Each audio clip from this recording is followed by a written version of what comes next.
اللہ کے رسول صلی اللہ علیہ وسلم نے ایک جملہ فرمایا، من خرج من بیتہ الی المسجد فہو فی ذمۃ اللہ، جو شخص اپنے گھر سے اللہ کے گھر مسجد کی طرف نکل کے چل پڑتا ہے وہ اللہ کے ذمے میں ہوتا ہے۔ یہاں تو نماز فجر نہیں پڑھی جاتی مسجد میں، کیوں؟ پیچھے گھر ویران ہے جی، گھر میں کوئی نہیں ہے۔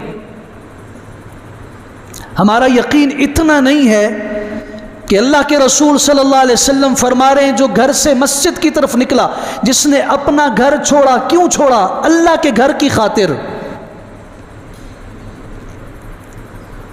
کیا اللہ تعالیٰ اس کو ضائع کر دے گا؟ یقین نہیں ہے۔ وہاں بکری کی متعلق شکایت کی، اللہ میری بکری آپ نے ضائع کر دی۔ رسول اللہ صلی اللہ علیہ وسلم نے مسکرا کے فرمایا اس صحابی سے کہ جب اس عورت